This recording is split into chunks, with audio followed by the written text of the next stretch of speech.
თავისთავად ეს არის ყოველთვის კარგი შესაძლებლობა, რომ ევროკავშირის წევრი ქვეყნების პარლამენტის თავმჯდომარეებთან კონდეს კომუნიკაცია ერთ ადგილას, ასევე კანდიდატ ქვეყნებთანაც, აქ იმყოფებიან ასევე უკრაინის, მოლდოვის პარლამენტის თავმჯდომარეები, რომელთანაც კონდეს საუბარი. გვაქვს შესაძლებლობა, რომ განსაკუთრებით ევროკავშირის წევრი ქვეყნების პარლამენტის თავმჯდომარეებს თან გვესაუბრა საქართველოს ევროკავშირის ურთიერთობის ჩვენეულ ხედვაზე, იმაზე თუ რას ვხედავთ ჩვენ გამოწვევებს. Ქონდა შეხვედრა იტალიის პარლამენტის თავმჯდომარესთან, ასევე ლუქსემბურგის პარლამენტის თავმჯდომარესთან, ბულგარეთის პარლამენტის თავმჯდომარესთან.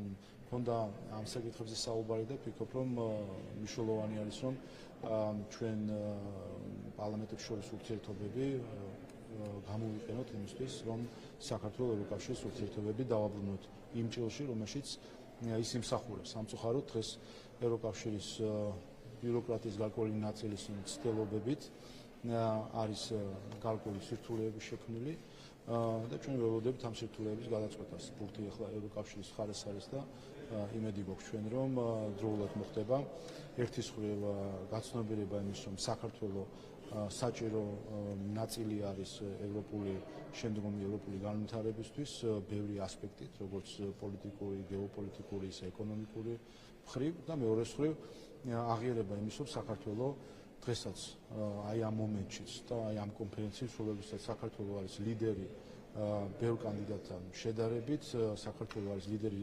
ევროკავშირის ზოგ წევრ ქვეყანასთან შედარებითაც კი სხვადასხვა პარამეტრებით და უსამართლოა, როდესაც საქართველოს მიმართ არის მოპყრობა ისეთი, რომელსაც ის არ იმსახურებს. შეტევშალო კითხავთ უმხრივ შეხვედრებთან დაკავშირებით, თქვენ შეხვდით ოფიციალურად ლუქსემბურგის და იტალიის პარლამენტის თავმჯდომარეებს, თუმცა ქონდათ კანდიდატ ქვეყნებთანაც და სხვა ქვეყნებთანაც. მათ შემთხვევაშიც იყო ბუნებრივი არის საუბარი ევროკავშირთან დაკავშირებით, მათი როგორი პოზიციები არის? თქვენ ამბობთ, რომ უსამართლო პოზიციები არის საქართველოს მიმართ და ეს თქვენ კონფერენციაზე თქვით დღეს. მათგან რა მოისმინეთ დღეს?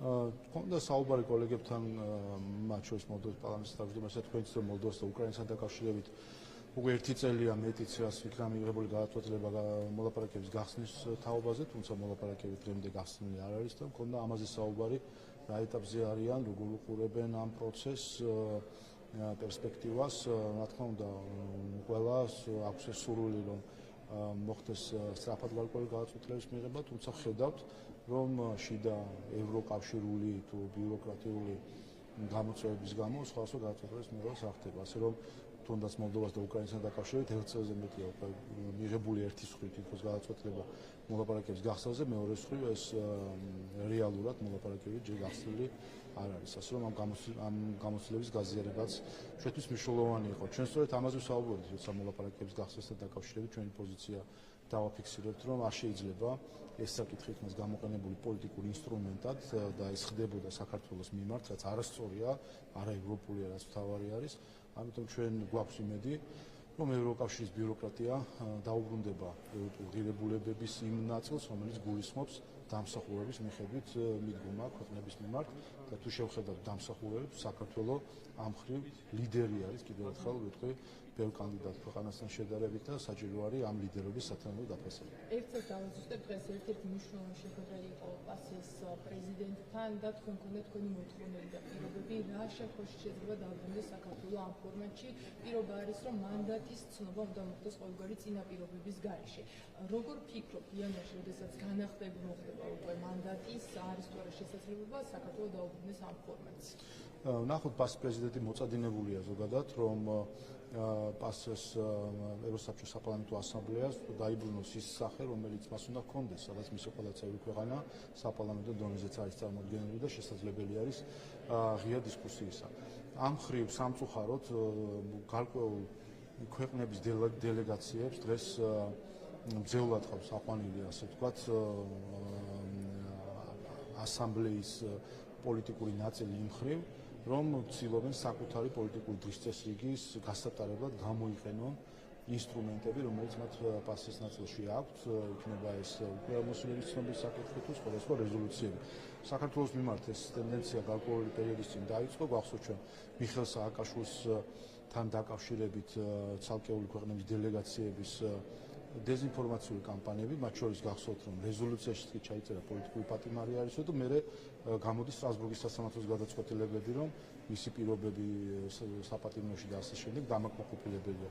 ასე რომ, როდესაც პასეს რეზოლუციები არათუ ჩვენი ხალხის ნებას ეწინააღმდეგება, სტრასბურგის სასამართლოს გადაწყვეტილებებს ეწინააღმდეგება, ალბათ დრო არის, რომ დაფიქრდნენ პასეს წევრი დეპუტატები და დელეგაციები, რომ რაღაც არასწორი არის მათ ხარეს. ასე რომ ჩვენი დამოკიდებულება არის მარტივი, ხალხის ნების შეცვლა შეუძლებელი არის და შეცვლა ეწინააღმდეგება დემოკრატიის არსს, ამიტომ ჩვენი მოლოდინი არისო პასე დაუბრუნდება იმ ძირეულ ღირებულებებს, რასაც ქვია ხალხის არჩევანის პატივისცემა. ბატონო, დღეს კონფერენციის ფარგლებში არაერთი პოლიტიკური გზავნილი მოვისმინეთ, მათ შორის იყო ვიქტორ ორბანის სიტყვით გამოსვლა, რომელმაც მსოფლიოში არსებულ პოლიტიკურ ველზე ისაუბრა და თქვა, რომ ახლა ხდებადი ორგანიზაცია ამ კუთხით ისაუბრა იმაზე, რომ ევროკავშირი არ არის მზად შეხვდეს ცვლილებას. თქვენ როგორ შეაფასებთ მის გამოსვლას ამ მიმართულებით? რა თქმა უნდა, ჩვენი დაკვირვებაც არის გარკვეულწილად ასეთი, ჩვენ ხედავთ ამ შემთხვევაში საქართველოსთან მიმართებით, ხედავთ სამწუხაროდ, რომ ევროკავშირის სხვა ქვეყნებში ლიდერების არაკვალიფიციურობა ბევრ რამეს ნეგატიურ კალაპოტში აქცევს. საქართველო არის კარგი ტესტი ყველასთვის, ბევრისთვის არის ტესტი. როდესაც ხედავთ თავქარიან დამოკიდებულებას საქართველოს მიმართ, ხედავთ უხეშ ჩარევას საქართველოს შიდა პოლიტიკაში, ხედავთ პოსტსაბჭოთა ქვეყნებს, ევროკავშირის წევრებს, დღეს ევროკავშირის წევრებს, ყოფილ პოსტსაბჭოთა რესპუბლიკებს, რომლებიც საბჭოური მეთოდებით უდგებიან საქართველოს. ასე რომ მნიშვნელოვანი არის, რომ ევროკავშირი ამ მხრივ გამოფხიზდეს და დაუბრუნდეს თავის საწყის ღირებულებებს, რომელიც უპირველეს ყოვლისა გულისხმობს საკუთარი ხალხის პატივისცემას და ხალხის არჩევანის პატივისცემას, შემდეგ გულისხმობს ქვეყნების ერთობას, რომელიც ამავე დროს მრავალფეროვნების შენარჩუნებით უნდა ხდებოდეს და არა ერთი ქვეყანა მეორე ქვეყანას თავსახავდეს საკუთარ წარმოდგენას კულტურულ იდენტობაზე თუ საკუთარ წარმოდგენას ამა თუ იმ იდეოლოგიაზე. დღეს არის ყალბი იდეოლოგიების მსხვერპლის პერიოდი, რაც განსაკუთრებით ამერიკაში დონალდ ტრამპის გამარჯვებამ მოიტანა, ვინაიდან ის, რასაც ჩვენ საუბრობდით, ზოგიერთ მათ შორის უნგრეთის ხელისუფლება ან სხვა ხელისუფლებები საუბრობდნენ, ამას ასე ვთქვათ, ქედმაღულად უყურებდა ზოგიერთი ევროპული დედაქალაქიდან, ტრამპს ახლა ასე ქედმაღულად ვერ უყურებენ, აქედან გამომდინარე, ხედავთ, რომ ამ მხრივ ყალბი იდეოლოგიების გრევის პერიოდია და მნიშვნელოვანი არის, რომ ყველამ გააცნობიეროს ეს პროცესი.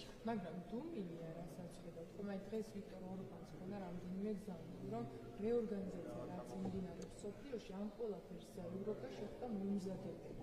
და საჭიროა ახალი სტრატეგია და ძლიერი ლიდერები. პირდაპირ ვთქვა, მაგრამ აი მაგალითად მეცხოვას უნდა გამოსვლა და იყოს სრულად დიპლომატიურ თვალს, როგორ ვთქვა, არ ქონდა მას არც პრობლემებზე საუბრად და შეიძლება.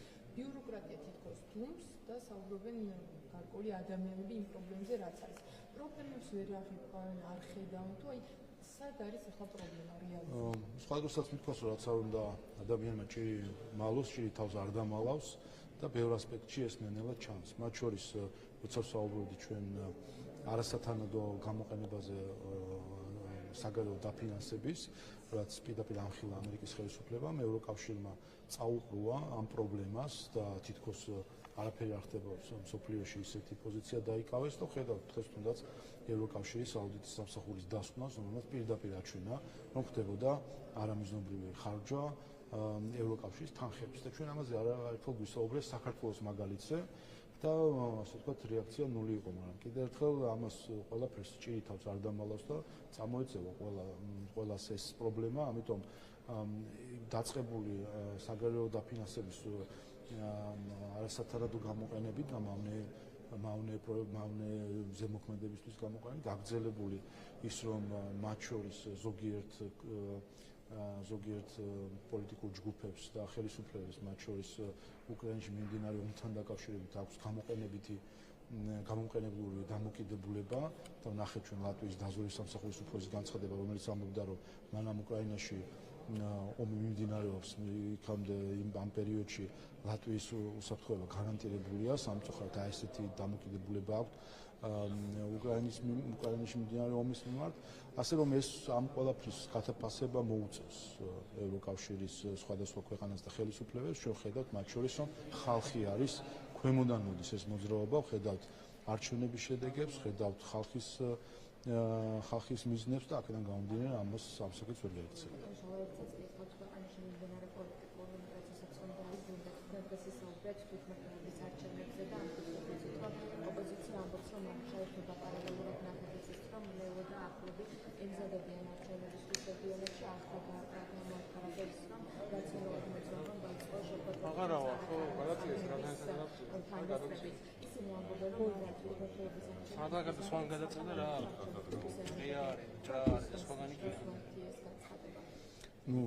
უკვე შეუძლებელია სიმართლე გითხრათ, მართლა ეს გითხრათ, ცინიზმი საკუთარი აღმოჩენების მიმართ ასე შეიძლება შეფასდეს, იმდენად არაფასებენ საქართველოს მოქალაქეებს, რომლებიც მათი ამორჩევლები იყვნენ წინ არჩევნებში შეიძლება, რომ ასე ვთქვათ, შეუძლიათ პირდაპირ თვალში ნაცარი აყარონ. კიდევ ერთხელ, წელს შემოდგომაზე იქნება ადგილობრივი თვითმმართველობის არჩევნები. შემდეგ იქნება 3 წელი, როდესაც არჩევნები არ გვაქვს 2028 წლის საპარლამენტო არჩევნებამდე.